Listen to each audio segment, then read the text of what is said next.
Frá fyrstu tíð hafa sagnir drauga, hulda vætti, tröll og álfa fylgt Íslendingum. Sögur sagðar til skemmtunar, sögur sagðar í myrkrinu, sögur sem ýttu undir ímyndunaraflið og ullu léttum hrolli á dimmum kvöldum. Varla nokkur þeirra eins ljóslifandi í hugum manna eins og frásögnin af viðureign Grettis Ásmundarsonar við drauginn Glám og þau örlög sem af henni spunnust.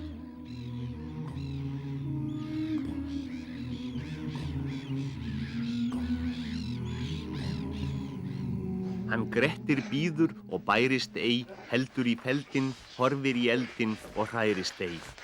Og skálinn riðar en skjallast dyr, vomurinn kominn, hann fálmar fletið. Þrífur í feldinn en fast haldið, hvað veldur, hver heldur. Hann fálmar aftur og feldinn slítur, þá brestur skörinn og brotnar setið og Grettir réttur á gólfið hrýtur. Svo takast þeir á. Hreistinn og fordæðan, forn og grá. Þeir sækjast, þeir hamast með heljartökum, svo húsin þau leika á þræði. Það ýlir í veggjum, það orgar í þökum, það ískrar af heiftar bræði. Draugurinn skall úr dyrunum út, dauðvona Grettir við heljarsúr, horfði hans helsjónur lengi. Þykkstöfum máninn fölur sló, framan í dólginn grimma, í jörðinni stundi, hrykti og hló, hörð var sú örlaga rimma, uldi við draugsröddin dimma. Þú hefur frægur orðið hér að verkum þínum, en héðan af munu flest öll þín verk snúast hér til ógæfu og hamingjuleysis. Þá legg ég það á þig að þessi augu sé þér jafnan fyrir sjónum og mun þér þá þykja erfitt að vera einsamall og mun það draga þig til dauða. Og sem þrællinn hafði þetta mælt, brá Grettir saxinu og hjó höfuðið af Glámi. Jón Eiríksson, bóndi í Fagranesi, hefur alla ævi lifað og hræst í umhverfi Grettissögu. Eins og mörgum hér slóðir honum sagan hugleikin og oft veltir hann fyrir sér ævi og örlögum Grettis. Jón hér á leiðinni í Drangey en hann hefur ásamt fjölskyldu sinni nytjað eina í mörg ár.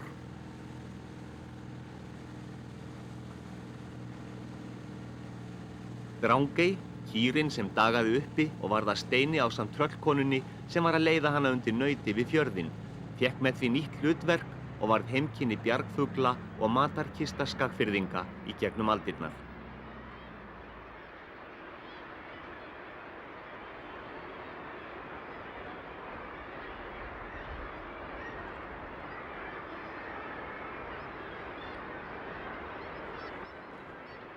En Drangey ekki síður þekkt vegna þess að þar bjó Grettir Ásmundarson sig ásamt illuga bróður sínum og þrælnum Glaumi.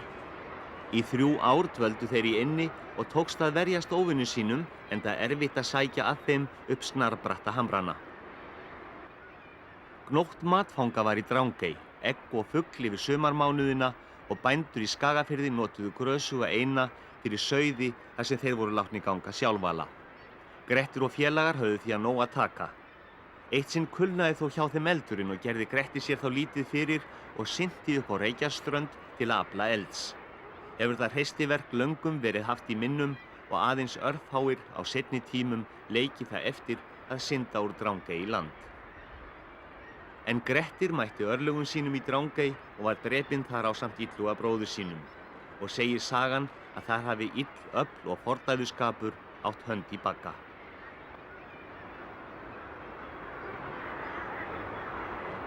Heldur að það hef ekki sótt að þeim einsemd hérna í útlegðinni í Drangey, þeim félögum illuga, Gretti og Glaumi?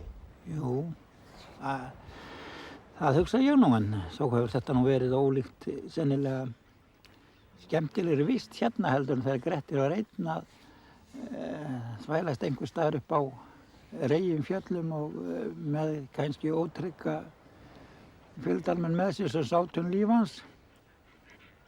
Þá hefur þetta verið mesti munur að vera hér í örgu vígi og með bróður sinn og sjálfsagt skemmtilega strák sér við hlið heldur en að liggja einn í myrkrinu einhvers staðar upp í fjalli í helli og sjá glámsögunni í hverju horni og Maður finnur til með Gretti hafi verið svona illa haldinn af myrkfælni og ótta við drauga. Hver væri Glámur í dag? Hverjir væru þessi draugar í nútímanum sem Grettir óttaði svo mjög? Nú allir væri ekki svipaðir eins þessum draugum sem að nú ríða húsum hjá fólki. Ég var að lesa það núna í blaðinu daginn. Viðtal við formann Sálarannsóknarfélagsins. Það nú hér bil 2 beiðnir á dag sem komum það að kveða niður einhverja drauga eða ímyndaða reimleika. Þá getur maður hugsað sér það í fornöld þegar allt var ljóslaust og það hefði sjálfsagt ekki þótt mikið þó að kæmi svona 10 á dag við það. En það voru galdramenn sóttir langa veg til þess að kveða niður drauga.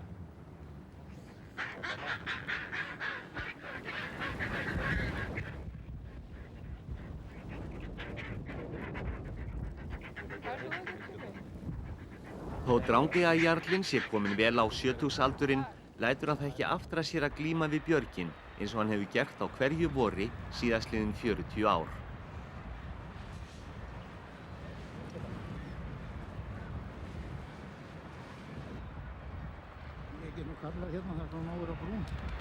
Tryggilega gengið frá sigvaðnum og gamli enski hermannahjálmurinn hefur oft hlíft höfðinu á Jóni Eiríkssyni þegar lausir steinar hafa fallið úr bjarginu.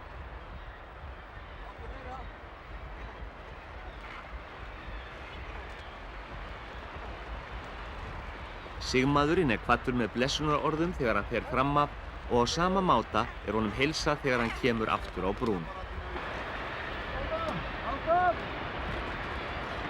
Það var alltaf hræddur sko ef að hérna var ekki gott berg fyrir ofan. Ég hef sloppið nokkuð vel þessi 40 ár sem ég búinn að vera hérna.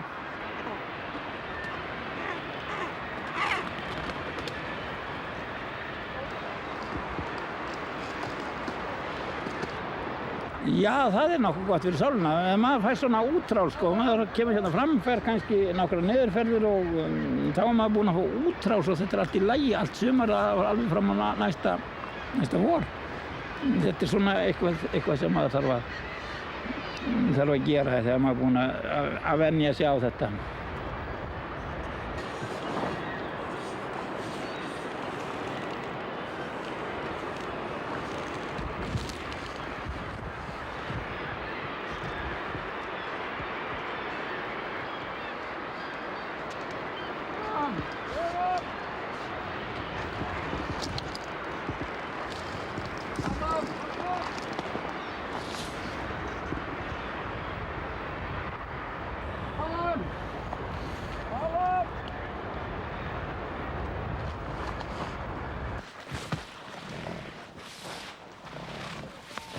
Ekki bara taka svo.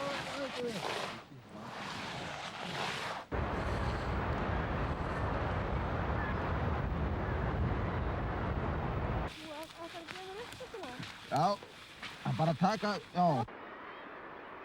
Björgin í Drangey eru ákjósanlegu varpstaður fyrir sjófugla enda iðar þar alltaf fugli þegar kemur fram á vorið.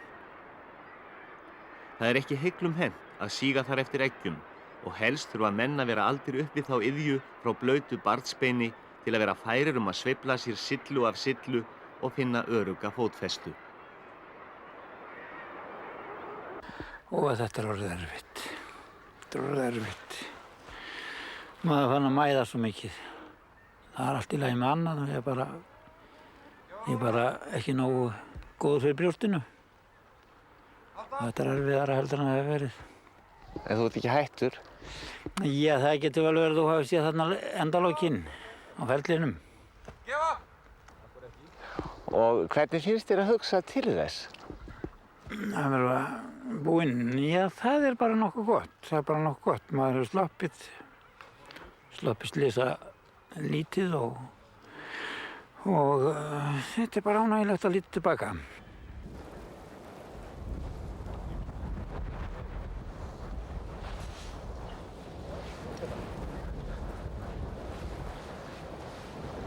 Það komið stokk, rólega.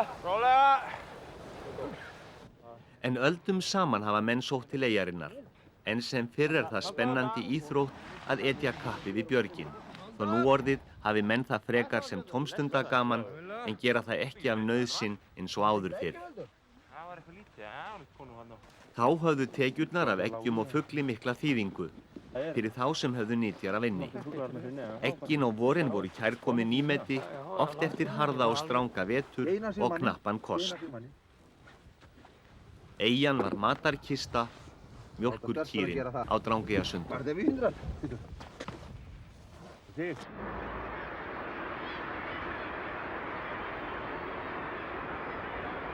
Það nú náttúrulega með þjóðtrúna, það nú frægasta dæmi úr þjóðtrúnni á Drangey, það þegar Guðmundur góði fór að vígja Drangey og þetta var náttúrulega vá fyrir dýrum þegar menn fórist hér við Eggjatekk og stóllinn fékk ekki sinn skammt af eggjum eins og nærri má geta þá.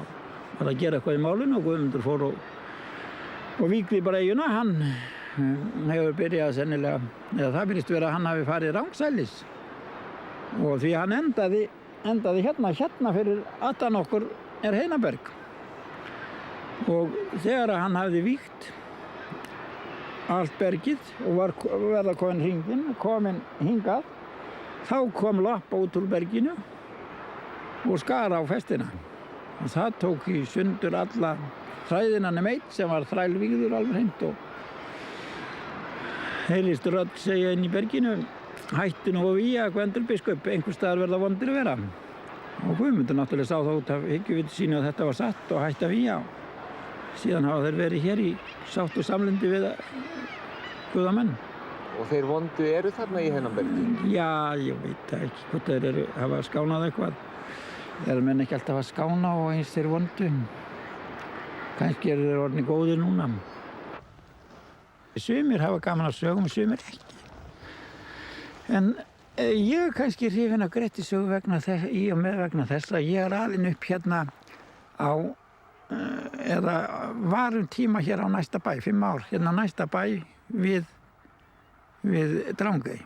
Og ég hafði fyrir augunum hérna vegalengdina sem að Grettir sýndi frá Drangeyjarland. Og þetta sótti alltaf á mann einhvern veginn. Það var eins og maður fyndi fyrir návist Grettis þegar maður gekk með fram niður að sjó kannski, þá var eins og maður gæti séð í huganum þegar Grettir var að koma að landi.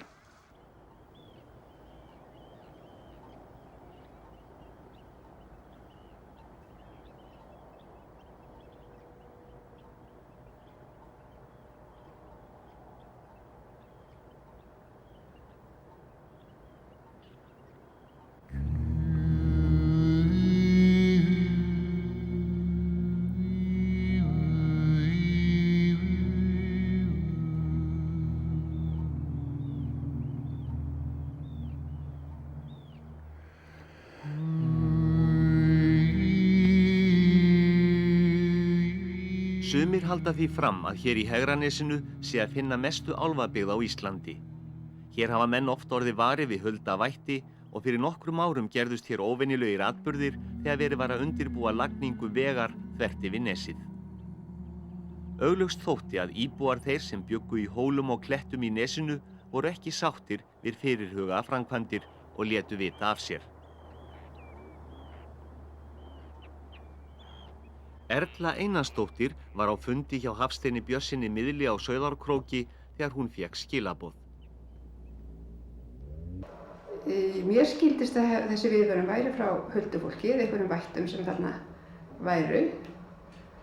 Hann orðaði það þannig að þetta væri skilaboð að það mætti ekki sprengja þarna eins og væri búið að gera ráð fyrir ætti að gera. Á sama tíma bárust sífellt fleiri slík skilaboð úr hulduheimum, en skilaboðin voru á þann veg að hætta væri á ferðum ef ekki yrði gripið í taumana. Að lokum var ákveðið að efna til fundar með miðli til að fá frekari upplýsingar málið og sátu meðal annars fulltrúar frá vegagerðinni á fundinum. Þar kom fram að eftir sem að yrði gert þarna meira rask að þá yrði það áhættusamara upp á afleiðingar. Þeir sögðu að afleiðingarnar yrðu í samræmi við verknaðinn. Og frá hverjum komu þessi skilaboð? Það komu þarna fram Ólafur á Hellirandi og Árni Keflavík sem voru bændur hérna í Nesinu, dánir fyrir nokkuð löngu þá. Og síðan kom stjórnandinn með þessi skilaboð. Eftir þennan fund var ákveðið að banna allar sprengingar í skarðinu og tekin svo ákvörðun að endurhanna veginn, þannig að ekki þurfti að hreyfa við klettunum. Alfreð Jónsson var verkstjóri hjá Vegagerðinni og hann fékk slæmar draumfarir. Þá drifum við það að gera hér upp í skarðinu. Það er klettanibba, eða svo kletturinn sem álögin átti nú að vera mest á að vegurinn þurfti að fara yfir og öllum var illa við. Átti nú að sprengja hann uppalega. Mér finnst að ég sé staddur hérna í skarðinu og sé að virða þetta fyrir mig. Þá kemur vera út úr klettinum, þrífur til mín og þrýsti mig niður og leggst ofan á mig og hérna hóta mig öllu illu þangað til að ég lofaði því að ég skyldi ekki raska nokkrum sköpum hlut hérna, ganga varlega og hægt væri. Eftir þennan fund var Alfreð alvarlega að hugsa að hætta störfum. Hann tók þó ákvörðun að halda áfram og allt gekk að óskum til að byrja með. Það var ný jarðýta sem notuð var við verkið fyrir undarlegum bilunum. Þegar átti að ryðja ofan af klöpp neðarlega í skarðinu heyrðust í henni óhljóð og skruðningar og allt stóð fast. Menn voru fljótir að leggja saman 2 og 2 og þóttust þess fullvissir að nú hefðu huldar vættir tekið í taumana.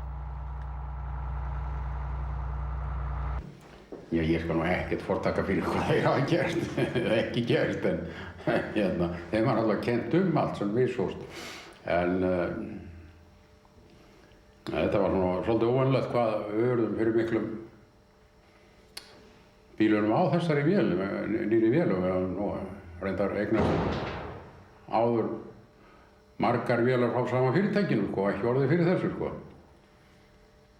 Þannig að þið hafið ekkert átt von á því að ýtan færi að bila þarna svona flunkun í eins og hún var? Nei, það var ekki, Það var náttúrulega, af því að vélin var í ábyrgð þá fengum við nú aðilega frá umboðsaðilunum til þess að líta á þetta strax og þetta náttúrulega var til þess að gera sögurnar svona kannski svolítið meiri að því að komi menn að sunnan. Tilfellið þótt svona alvarlegt, En hvað finnst þér nú svona sjálfum þessa álfa hugmyndir manna? Ég hef nú svo sem óskup lítið með að segja,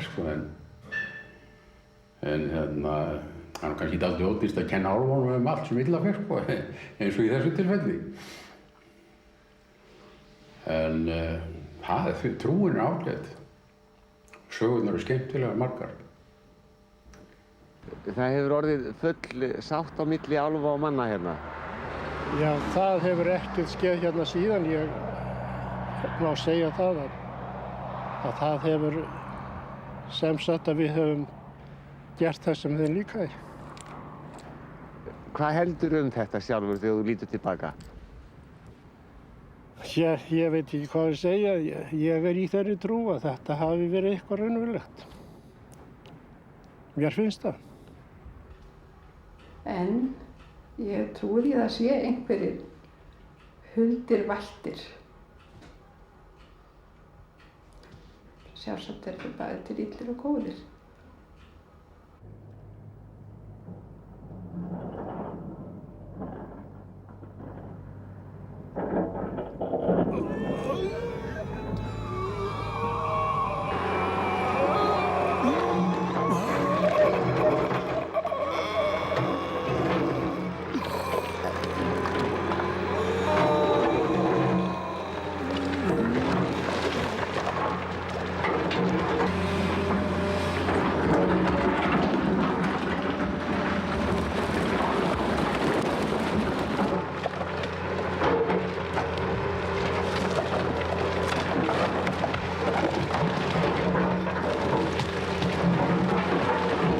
Ykkur hefur ekkert orðið móa að fara að hreyfa við klettum hérna í Hegranesinu, núna í sambandi við þessar framkvæmdir?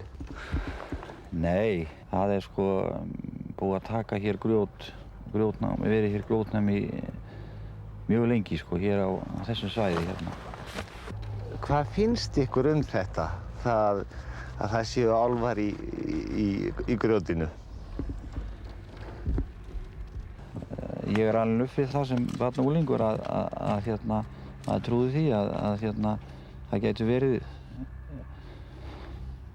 verið einhver íbúar í hólum og steinum og það hefur ekkert breyst. Sú skoðun mín hefur ekkert breyst, held ég. Hvarflar aldrei að þér þegar þú ert að hreyfa við stórum steinum með stórum vinnutækjum? Þetta getur verið óvanlegt. Jú, auðvitað hvarflar það manni, en einhvern veginn það nú svo, maður gerir það nú alltaf. Það sem maður beðinn að gera, maður fer í það, en ég hef nú ekki orðið var við þetta svona, en hins vegar afneita maður þess ekkert, sko.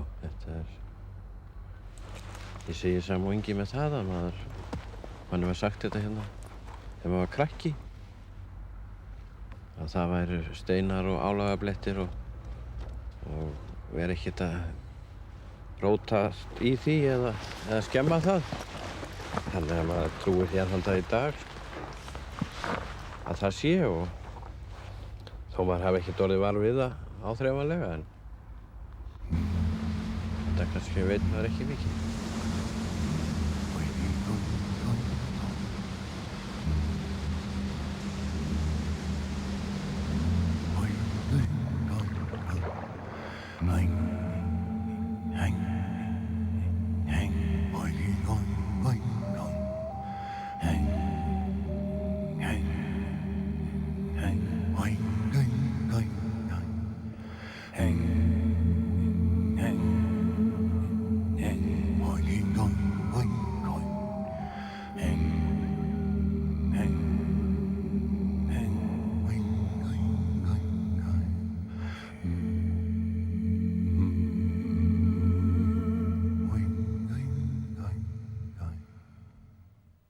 Steingrímur Bjarnason lét 2 óskir rætast fyrir skömmu.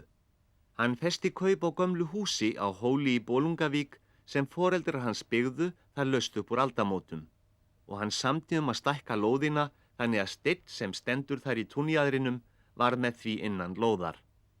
Ekki auðvelt því steinninn var í landi bæjarins sem alls ekki var til sölu. En Steingrímur fékk sínu framgengt því hér var huldustein að ræða og vitneskjan hulda vætti í steininum hafði fylgt Steingrími allt frá barnæsku. Að þá gátum við nú samt aldrei meðtekið það til fulls að inn í þessu steini byggi lifandi fólk eins og við. Það var nokkuð sem við ekki skildum. Og við strákarnir hérna á Hóli,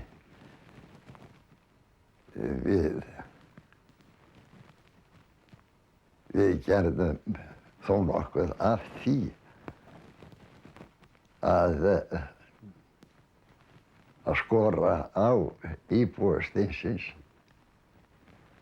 að koma út og láta sjá sig. Og það gerðist fyrr en hann átti von á. Oft síðar á lífsleiðinni birtist honum í draumi sama álkonan sem hann hafði kynnst á bernskuárum sínum og í huga hans var hún hollvættur hans og verndari.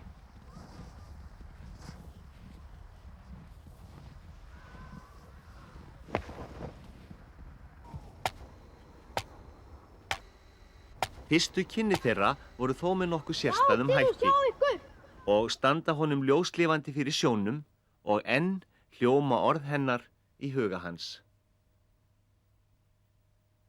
Steingrímur, ef þú hættir ekki þessum ólátum við húsið mitt, þá munt þú hafa verra af. Eftir það voru börnin á Hóli aldrei með ólæti við huldusteininn í túninu. Ég gat ekki hugsað mér eins og nú tíðkast oft í byggingar starfseminni að með öllu þessu stórvirku vélum og fljótvirku að það ekki verið að sneiða framhjá fyrirstöðum þó að séu erfiðar. Þetta bara ýta niður og sprengt og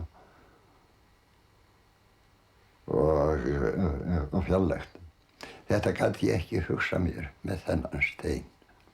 Þess vegna ég mikið glaður yfir því að hafa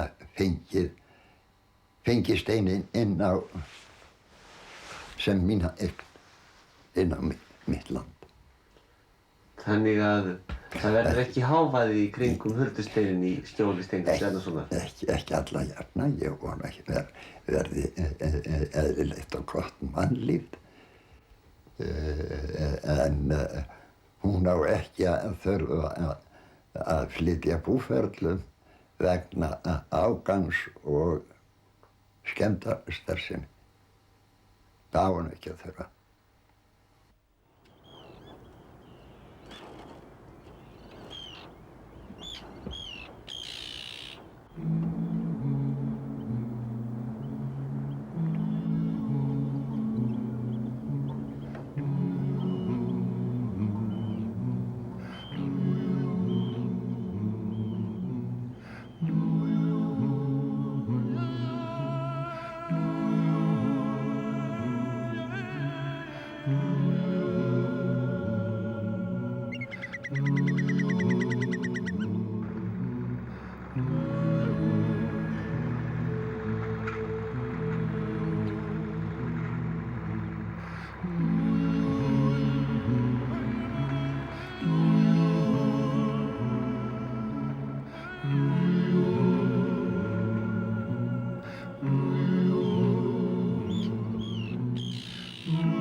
Leó Jónasson á Svanavatni verðugur fulltrúi kynslóðar sem ólst upp við gamla búskaparhætti áður en tæknibyltingin hélt innreið sína í sveitir landsins. Hann einn af 32 systkinum frá Hróarsdal og hefur búið hér á Svanavatni í meira en 60 ár. Leó næmur fyrir umhverfi sínu og einn morguninn þegar hann var að vakna varð hann var við ókunnan mann sem hafði sofið við hliðina á honum í rúminu. Ég held að það huldumaður með einhver sannari fylgdi. Og hvað var þetta sem að gerðist? Það gerðist ekkert nema að hann var að klæða sig og hífa upp sig buxurnar. Nú eins og vantaði allt það alveg svona lítið kringu sig. Og hvernig leit hann út? Það var svona í grámóruðum buxum sem var að hífa upp sig og svo var hann bara í hvítri skyrtu. Og hann hvarf áður en hann var kominn í nokkurn stakk. Það eins og hann sæi hann hvergi, vantaði hann. Og hvernig var það? Hvarf hann þér sjónum þar sem að þú varst og horfðir á hann eða? Já, bara allt í einu búið og farinn. Já, hvað þetta? Já, hvað það? Þetta vill ekki láta sjá sér ef það bara snákast. Og það eins og maður sér svipi og svoleiðis. Maður getur ekki hort á það einhvern eilífan tíma. Þetta bara hverfur allt í einu. Það bara ekki til. Hefur oft komið fyrir því á lífsleiðinni að þú hefur orðið var við svona hluti sem þú ekki færð skýrða á eðlilegan máta? Svo að segja eiginlega daglega eða bara hvenær sem sem að ég hef séð svona svipi og svoleiðis nokkuð.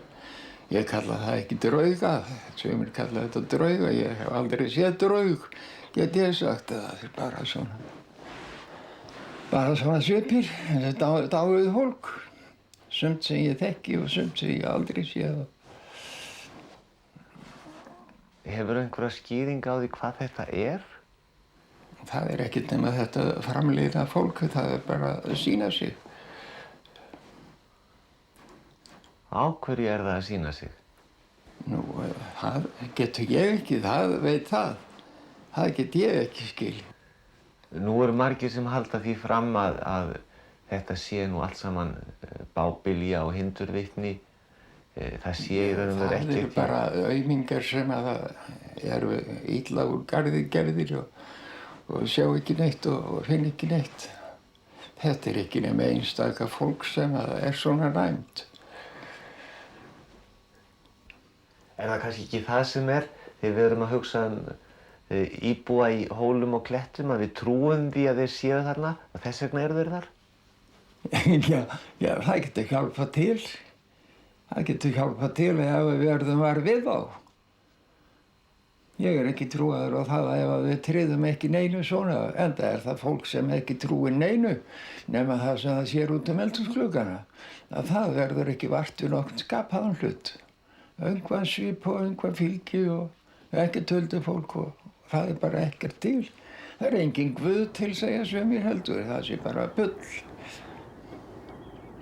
Skömmu eftir að huldumaðurinn kom í heimsókn var Leó fyrir því óhappi að steypast fram á klöppinni fyrir framan bæinn á dráttarvél sem hann var að fást við.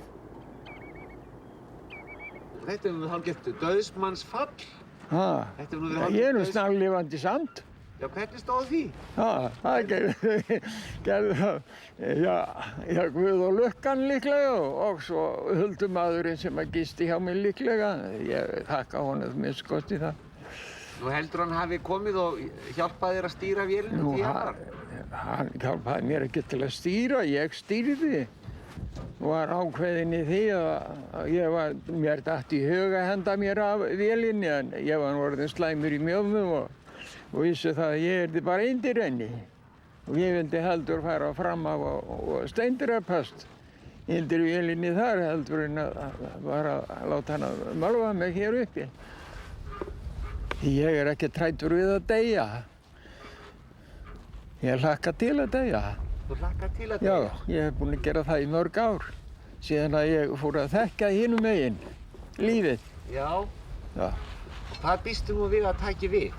Nú, bara indæl sæla. Hvað hefur nú fyrir þér í því? Hvað hefur fyrir þér í því að það verði indæl sæla?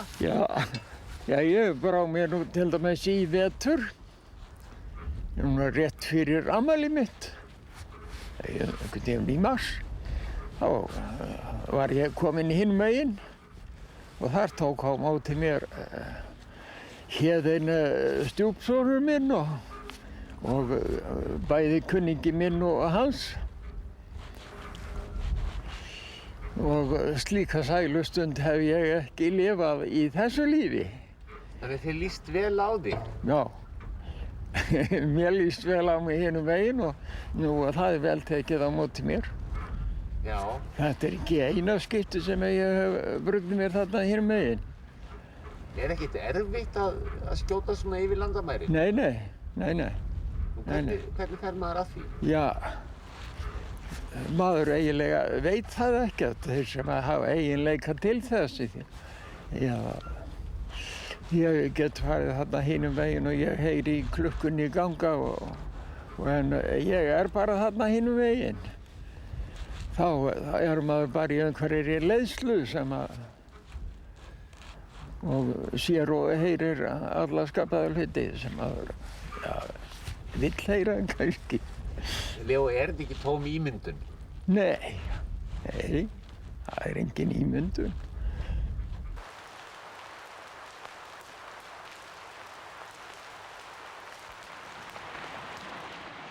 Það var miðja vetrarvertíð að Sigurður formaður réri til fiskjar ásamt mönnum sínum.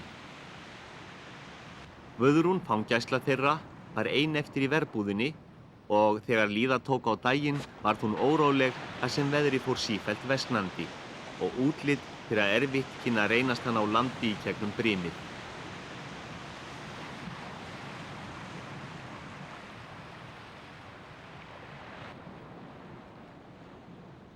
En þar sem Guðrún sat við vinnu sína á verbúðaloftinu, heyrði hún umgang niður í verbúðinni þar sem geymd voru sjóklæði og veiðarfæri.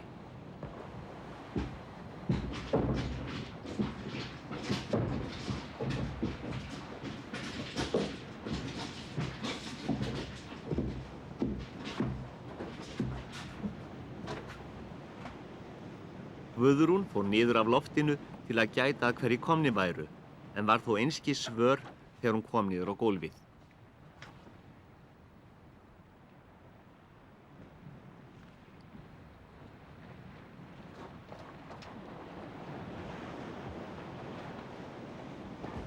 Þegar hún kemur á ný upp á verbúðarloftið, þá sitja þar á rekkjustokkum Sigurður og skipverjar hans og stara á hana án þess að segja eitt orð og hverfa henni síðan sjónum.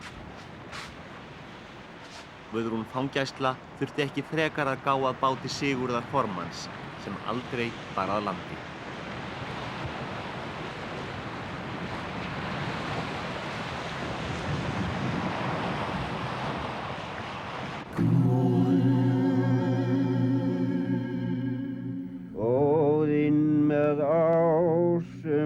En fyrir álfum dáinn, dvalinn dvergum fyrir, ásviður jötnum fyrir, greist sjálfur sumar.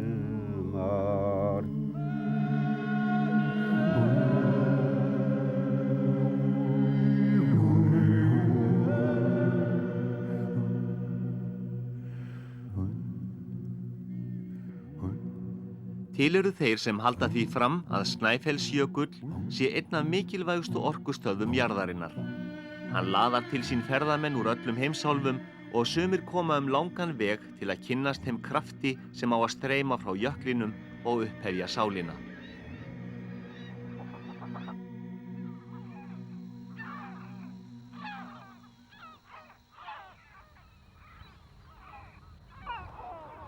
Séra Rögnvaldur Finnbogason á Staðastað hefur verið sálusorgari Snæfellinga í meira en 20 ár.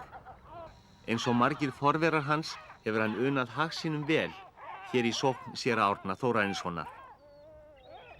Hér mannfólkið mótað af stórfenglegri náttúrunni og dregur dám af umhverfi sínu.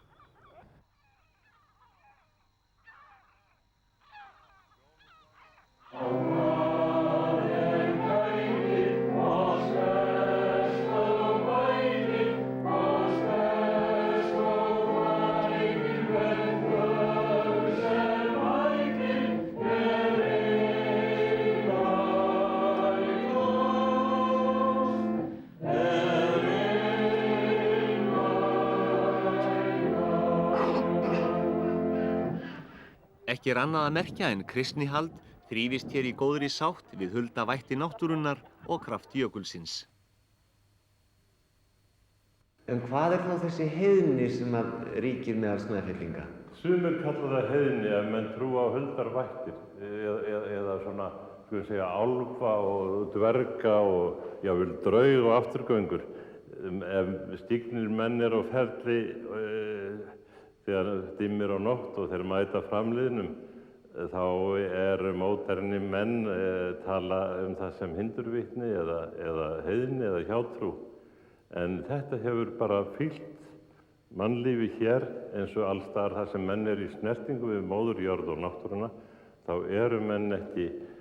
lifa menn í þessum heimi.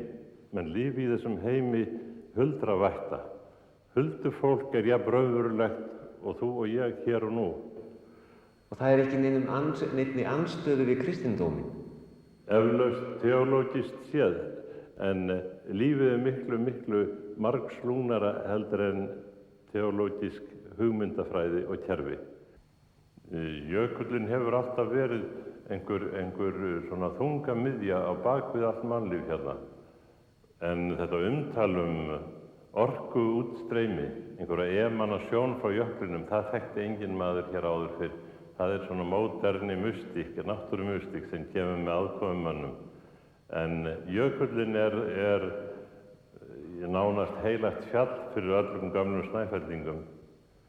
Ég hugsa mér jökullinn oft sem hásæti drottins sjálfs og síðan fyrir mér á björtum dögum sitjandi þar í allri sinni dýrð.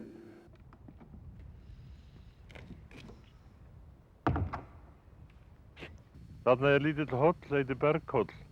Það saga tengd við hann og hún segir frá syni prests sem var eiginlega bergnumin í orðsins fyllstu merkingu á álfkonu, bláklæddri álfkonu sem leiddi hann sér upp við hönd eitt síðsumarkvöld út í hólinn og menn fóru að leita að stráknum og fund hann rétt áður en hún hvarf með hann inn í hólinn. Sumir halda að þetta sé hjátrú sem ég var að tala um við ykkur áðan, að lifa í svona nánum tengslum við móður jörð og hafa samneyti jafnvel við álfa og huldarvættir.